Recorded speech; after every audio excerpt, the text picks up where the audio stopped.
Guys, ನನ್ನ ಹೆಸರು ಹರ್ಷಿತಾ. ನಾನು ಹೊಸದಾಗಿ ಯೂಟ್ಯೂಬ್ ಚಾನಲ್ನ ಓಪನ್ ಮಾಡಿದ್ದೀನಿ.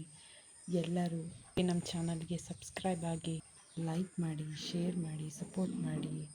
ನಮ್ಮ ಮನೆಯ ದಾಳಿಂಬೆ ಹಣ್ಣಿನ ಗಿಡ ಇದು 2ನೇ ಸಲ ಹೂ ಮತ್ತು ಕಾಯಿ ಬಿಡ್ತಾ ಇರೋದು ನಮ್ಮ ಮನೇಲಿ. ಮೊದಲನೇ ಸರಿ ಬಿಟ್ಟಿದ್ದು ಹಣ್ಣು ತುಂಬ ಚೆನ್ನಾಗಿತ್ತು.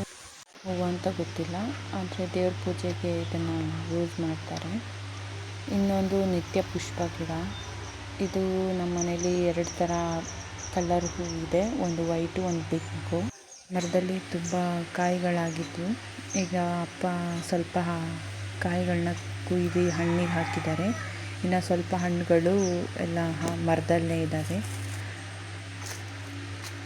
ಈಗ ಮಳೆ ಬಂತು ಅಂದರೆ ಎಲ್ಲ ಹಣ್ಣುಗಳು ಹುಳ ಆಗಿಬಿಡ್ತವೆ. ಅಲ್ಲೇ ಅಡಿಕೆ ಗೋಟನ್ನು ತಂದು ಅದನ್ನು ಮೊಳಕೆ ಬರಿಸಿ ಈಗ ಗಿಡಗಳಾದಮೇಲೆ ಅದನ್ನು ಪ್ಯಾಕೆಟಿಗೆ ಹಾಕಿದ್ದೀವಿ. ಇದು ನಮ್ಮ ಮನೆ ಮುಂದೆ ಇರುವ ಹೊಂಗೆ ಮರದ ಗಿಡ. ಒಂದು 2-3 ಹೊಂಗೆ ಗಿಡನ ಮನೆಯ ಮುಂದೆ ಹಾಕಿದ್ದೀವಿ. ಈ ಹೂವನ್ನು ಜಾಸ್ತಿ ಅಪ್ಪ ದೇವ್ರ ಫೋಟೋ ಮುಡ್ಸೋದಕ್ಕೆ ಜಾಸ್ತಿ ಬಳಸಲ್ಲ,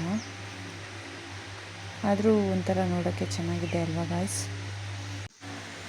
ಇದು ಸಪೋಟ ಮರ. ಇಲ್ಲಿ ಯಾವಾಗಲೂ ಎನಿ ಟೈಮ್ ಈ ಸಪೋಟ ಗಿಡದಲ್ಲಿ ಕಾಯಿಗಳು ತುಂಬ ಬಿಡ್ತಾ ಇರುತ್ತೆ.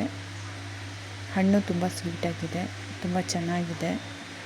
ಈ ಸಿಲ್ವರ್ ಗಿಡಗಳನ್ನ ನಮ್ಮ ಹೊಲದಲ್ಲಿ ನೆಡೋದಕ್ಕೋಸ್ಕರ ತಂದಿದ್ದು. ಅದರಲ್ಲಿ ಇಷ್ಟು ಉಳಿದಿದೆ, ಇದನ್ನು ಮನೆಯಲ್ಲೇ ಇಟ್ಟಿದ್ದಾರೆ. ಹಲಸಿನ ಮರದಲ್ಲೂ ಅಷ್ಟೇ ಕಾಯಿಗಳೆಲ್ಲ ತುಂಬ ಆಗಿದ್ವು. ಹಲಸಿನಕಾಯಿ ಎಲ್ಲ ಹಣ್ಣೆಲ್ಲ ಆಗಿ ಕೊಯ್ದು ತಿಂದಿದ್ದಾರೆ. ಇವಾಗ ಇರೋದೇ ಸ್ವಲ್ಪ ಕಾಯಿಗಳು. ಇವೆಲ್ಲ ಇವಾಗ ಹಣ್ಣಿಗೆ ಒಂದೊಂದೇ ಆಗ್ತಾ ಇದೆ.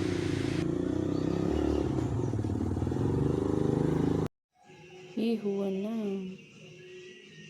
ಈ ಮದುವೆ ಮನೆ ಚಪ್ಪರ ಹಾಕಿರ್ತಾರಲ್ಲ, ಆವಾಗ ಚಪ್ಪರಕ್ಕೆ ಮುಡ್ಸೋದಕ್ಕೆ ಅಂದರೆ ಡೆಕೋರೇಷನ್ ಮಾಡೋದಕ್ಕೆ ಈ ಹೂವು ತುಂಬ ಚೆನ್ನಾಗಿ ಕಾಣುತ್ತೆ. ಇದು ನಮ್ಮನೆಯ ಹಸುಗಳು 4 ಇದ್ದಾವೆ, ಮತ್ತು ಅದರ ಜೊತೆಗೆ 2 ಕರುಗಳು ಇದ್ದಾವೆ. ಇವನ ಹೆಸರು ಬ್ಲ್ಯಾಕಿ ಅಂತ. ಆಮೇಲೆ ಸ್ವಲ್ಪ ಹೊತ್ತಾದಮೇಲೆ ನನ್ನ ತಮ್ಮ ಚಿಕನ್ ಅಂಗಡಿಗೆ ಹೋಗಿ ಚಿಕನ್ ತಗೊಂಡ್ಬಂದ. ಆಮೇಲೆ ಅದನ್ನು ನಮ್ಮ ನೀಟಾಗಿ ತೊಳೆದು ಇಟ್ಟಿದ್ದಾರೆ. ಅದಕ್ಕೆ ಬೇಕಾಗಿರೋ ಮಸಾಲೆನೆಲ್ಲ ರೆಡಿ ಮಾಡ್ಕೊಂಡಿದ್ದಾರೆ. ಚಿಕನ್ ಬೇಯ್ತಾ ಇದೆ.